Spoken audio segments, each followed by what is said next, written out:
la paix, la miséricorde et la joie soient multipliées. Alors, lorsque Yeshua a été tenté par Satan dans le désert, cette tentation n'était pas d'ordre moral, comme on peut concevoir le péché dans l'univers chrétien. Donc dans l'univers chrétien, on conçoit le péché comme si par exemple tu regardes trop la télé, tu dis des gros mots, tu commets l'adultère, tu commets la fornication, tu mens, tu manques de respect à tes parents, etc. Donc dès que quelqu'un commence à agir d'une manière comme cela, on dit que cette personne pêche. Le péché peut dépendre selon... Dans le monde chrétien aujourd'hui, le péché peut dépendre selon l'endroit où la personne se développe. Par exemple, il y a des pays où il faut manger avec la main droite. C'est ça, je pense que c'est ça. Hein. Oui, c'est ça, la main droite et pas la main gauche. Et du coup, si tu vas chez quelqu'un et tu vas manger avec ta main gauche, tu vas commettre un péché. Parce que c'est pas normal moralement d'agir de cette manière-là. Ou par exemple, si on va dans des endroits où les gens, comme des musulmans, ne supportent pas l'alcool, normalement, par exemple, si par exemple on va se mettre à boire du vin devant eux, on sera dans le péché, on commettra un péché. Par exemple, si quelqu'un, vous voyez quelqu'un, il parle de manière assez vulgaire, puisqu'il a grandi dans un milieu où il a appris à parler ainsi, la personne qui parlera soutenue considérera que cette personne est mal élevée, et donc elle est dans le péché. Donc on a la vision du péché comme si c'était moral en fait. Par exemple, si on agit contrairement à l'état d'esprit, à la pensée collective de l'endroit où on se situe, eh ben, c'est un péché. Si on n'agit pas de la même manière que les autres, on commet un péché. Et donc, on va relater aussi les passages dans la Bible dans lesquels Paul met en avant les œuvres de la chair. Et donc, on va dire, oui, si tu m'en colères, tu pêches. Si tu manges trop, tu pêches. Si tu commets, comment dire, bref, il y a tout plein de comportements qui sont assez déplacés et qu'on considère comme un péché. Donc, ce que le chrétien va faire en sorte qu'il va se comporter correctement, socialement, etc. Et on considérera que cette personne-là, franchement, elle ne pêche pas beaucoup, elle est vraiment droite, c'est une personne juste, une personne sainte, parce que c'est une personne qui se comporte bien au milieu, en société, en milieu public, et même aussi dans les églises. Et donc, c'est pour ça que d'ailleurs, tous les dimanches, on voit les chrétiens se mettre sur leur 31, et non seulement ils mettent une tenue qui les rend propres et élégants, ils mettent aussi un manteau de bonne œuvre, de bon comportement, de bonnes manières de vivre, etc. Et donc on considère que tous les gens qu'on croise dans l'église sont des gens sains et justes à cause de leur comportement. Mais en réalité, ce n'est pas cela, véritablement péché. Péché, si vous voulez, tout le sens moral que je vous ai dit qu'on appelle péché n'est ni plus ni moins le fruit d'un arbre qu'on appelle justement l'arbre de la connaissance du bien et du mal. Et cet arbre de la connaissance du bien et du mal est le péché, c'est-à-dire et tout que c'est quelque chose qui est contraire à Dieu. Dans le jardin, il y avait deux arbres, et dans le jardin d'Éden, il y avait deux arbres, et ces deux arbres étaient opposés, avaient une nature différente, une identité différente. Et donc, nous pouvons comprendre que dans l'arbre de la connaissance du bien et du mal, il y a des fruits qui sont mauvais et des fruits qui sont bons, bien, des bons fruits. Donc, du coup, quelqu'un peut être construit par l'arbre de la connaissance du bien et du mal et faire le bien. Et faire le bien, se comporter bien, agir bien, penser bien, faire des œuvres bien, etc. Donc du coup, n'importe quelle personne religieuse peut se faire passer pour quelqu'un de pieux, parce que justement, dans la construction de cet arbre, nous avons le bien. Et d'autres auront une construction qui sera totalement mauvaise. Les pédophiles, les meurtriers, ceux qui ont la haine, ceux qui divisent, etc., auront développé ce fruit du mal en eux. Mais d'autres peuvent développer le fruit du bien en eux. heureux. Et ce fruit-là n'est ni plus ni moins attaché à l'arbre de la connaissance du bien et du mal. Donc que ce soit le fruit du mal ou le fruit du bien, c'est la même chose, c'est la même racine, même arbre. Donc à l'origine, ce que je voulais dire, le péché n'est ni plus ni moins la rébellion contre Dieu, quelque chose que Dieu n'a pas voulu pour vous. C'est manquer le coche, manquer le but. Et Adam et Ève ont manqué le but en consommant de cet arbre. Bien sûr, de cet arbre pouvait découler lors de leur descendance soit des choses bien ou des choses mal. On a bien vu ça avec Caïn et Abel. Donc du coup, nous pouvons comprendre que cet arbre n'est pas la volonté du Père pour l'être humain. Donc j'ai déjà cité plusieurs fois qu'est-ce que je pensais de cet arbre, quelle identité à laver. C'est une identité, comme Yeshua disait, que Satan n'avait rien de lui. Satan n'avait rien de lui. Donc si Yeshua est la vie, ben Satan c'est la mort. Si l'arbre de la vie, qui était dans le jardin, c'était l'arbre de la vie, ben l'autre c'est l'arbre de la mort. Donc tout ce qui conduit, tout ce qui amène à cet arbre-là, c'est la mort. La mort, c'est la séparation avec Dieu. La preuve en est, c'est que quand Adam et Ève ont mangé de ce fruit, ils ne sont pas morts comme nous, on voit la mort aujourd'hui. Mais par contre, ils ont été séparés de Dieu. D'accord? Donc du coup, nous pouvons comprendre et tout que tout ce qui découle de cet arbre, tout ce qui a pour racine cet arbre est ennemi avec Dieu et opposé à Dieu, car cet arbre n'a rien de la vie. N'a rien de la vie, puisque l'arbre de vie est opposé à l'arbre de la connaissance du bien et du mal. Donc l'arbre de la connaissance du bien et du mal n'a rien du tout en commun avec le Père. Et tous ceux qui se construisent à travers cet arbre-là se construisent d'une manière, ont en gros raté le but même de leur existence. Parce que le but du Père, c'est que nous consommons de l'arbre de vie aujourd'hui. L'arbre de vie, c'est Yeshua.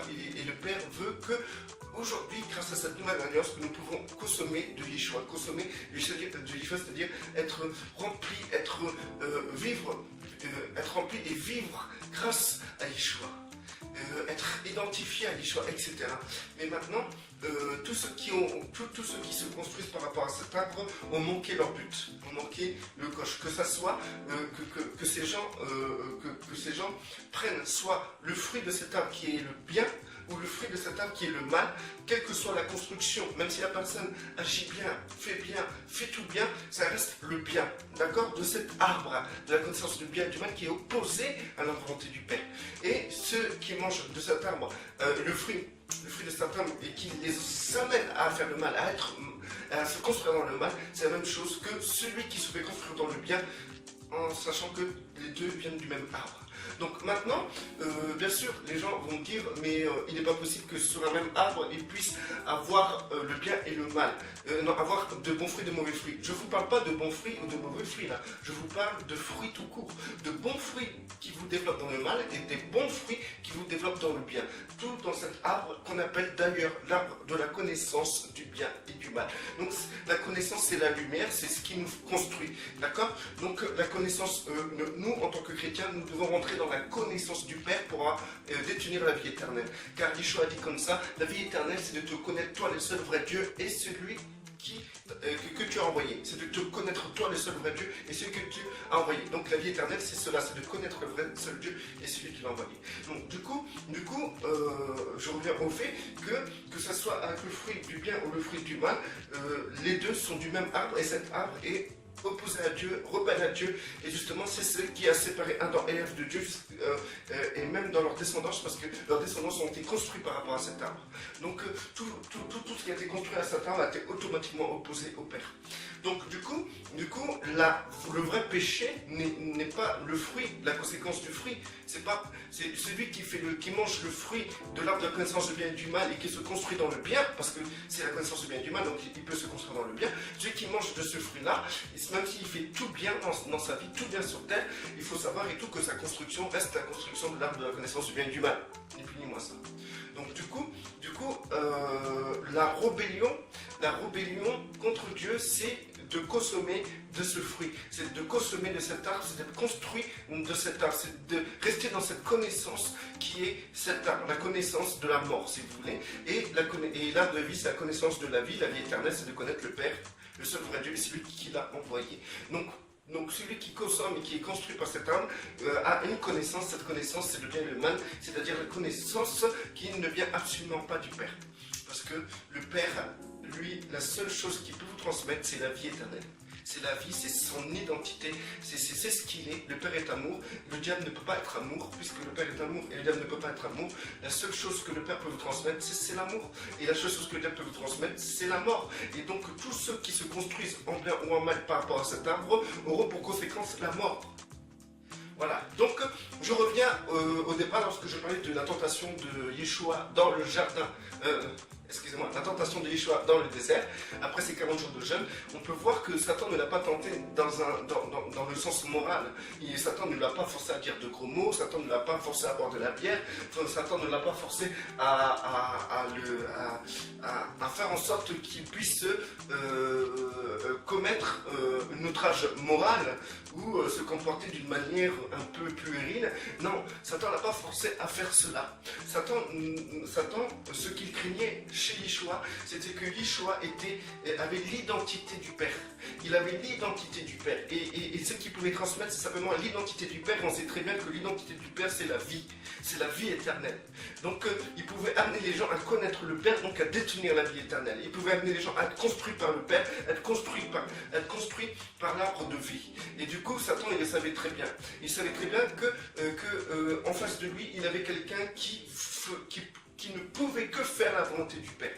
Et donc, pour le séduire, la seule chose qui l'a amené à faire, c'est qu'il a voulu amener Yeshua à se réaliser de lui-même. C'est-à-dire, à partir du moment que Yeshua cherche à se réaliser de lui-même, à partir de là, il aurait manqué le coche. Parce qu'à partir du moment qu'il cherche à se réaliser de lui-même, c'est-à-dire qu'il ne peut être ce qu'il est en réalité. Mais maintenant, s'il va chercher à se réaliser par lui-même, il ne pourra que se réaliser d'une manière comme Adam et Ève à travers l'arbre de la connaissance du bien et du mal. Donc, comme Yeshua avait l'identité du Père et il devait manifester cette identité, le seul truc que Satan pouvait faire, c'était amener Yeshua à vouloir se réaliser lui-même, à se faire des choix par lui-même, c'est-à-dire être indépendant du Père. D'ailleurs, Satan était connecté au Père, mais lorsqu'il a été épris d'orgueil, il s'est identifié comme quelqu'un qui était différent du Père, opposé au Père. Et donc la séparation s'est faite à partir de là. Et de là, Satan a pu se développer indépendamment. Et c'est ce qui a créé une déconnexion totale avec le Créateur. Du coup, il a créé ça avec Adam et Ève. Adam et Ève étaient censés être connectés au Père, tout le temps connectés au Père, tout le temps dépendre de l'arbre de vie. Mais Satan, ce qu'il a fait, il les a amenés à se réaliser par eux-mêmes. Il a dit, vous serez comme nous, comme des dieux, etc., etc. Il a amené à Ève et à Adam à faire un choix indépendant du Père. Et ce choix, c'était un choix qui les rendait individuels. La preuve en est, c'est que lorsqu'ils ont mangé de ce fruit, ils ont constaté leur individualité. Et donc du coup, Satan a réussi à séduire Adam et Ève dans le jardin en les poussant à se séparer du Père. Et pour se séparer du Père, il faut qu'on puisse se considérer comme individuel, c'est-à-dire un être en part entière. Et c'est un total mensonge, puisque nous sommes créés par le Seigneur. Du coup, Satan savait que Yeshua n'était pas séparé du Père. Ils étaient liés, ils étaient un. Et c'était ça le problème pour Satan. Et donc, en poussant Yeshua à vouloir se réaliser personnellement, il aurait pu réussir à séparer le Père de Yeshua, puisque Yeshua aurait pu, en tant qu'humain, décider individuellement à agir en tant qu'individu. Et ça aurait créé une séparation.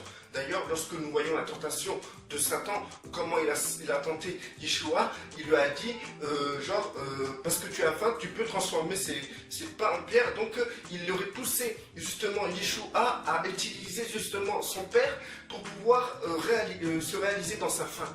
D'accord? Ensuite, il a poussé Yeshua au-dessus du temple et il lui a dit, jette-toi jette-toi du temple et le Père te rattrapera. Et justement, c'est par là, il a dit, il a voulu amener Yeshua à vouloir prendre une décision personnelle dans laquelle il forcerait le Père à agir. Et la troisième tentation, il disait, il a mis sur une montagne, il a dit regardez ce royaume et ses trésors, et ils seront à toi si tu te prosternes devant moi. Et du coup, là on voit que Satan voulait que Yeshua se réalise dans le monde, soit quelqu'un dans le monde, puisse être même roi dans le monde, ou être quelqu'un d'important dans le monde. Et à chaque fois, on retrouve cette pensée de vouloir se réaliser au dehors du Père, ou en se servant du Père, en manipulant le Père, quoi. C'est comme la plupart des personnes qui vont prier le Père pour que le Père réponde à leurs désirs personnels, et où le Père leur donne ce dont ils ont besoin, mais besoin par rapport à leurs désirs personnels. Et ça, c'est ni plus ni moins ce que Yeshua aurait fait avec le pain. Où des gens ils vont prendre Satan par les cornes, ils vont provoquer justement des choses en disant ouais, attention, Dieu va me protéger. Le Père ne leur a jamais dit d'aller là-bas, donc ils vont quand même aller là-bas. Ils vont dire si je vais là-bas, si c'est pas le plan de Dieu, de toute façon le Père va me protéger. Et ça c'est agir indépendamment du Père. Et en plus de ça, se moquer du Père pour le forcer à agir pour vous. Et la troisième chose, c'est les gens qui veulent se réaliser, qui veulent avoir un métier, qui veulent réussir dans le monde, qui veulent gravir les échelons professionnels, économiques et sociaux, etc. Et donc on voit à chaque fois toute une forme d'indépendance du Père. Et Yeshua a refusé tout ça, il a tout le temps remis les choses au Père, il a dit tout le temps, il a toujours été vers le Père, il ne s'est jamais séparé du Père, et c'est pour ça qu'il a remporté et accompli la parole.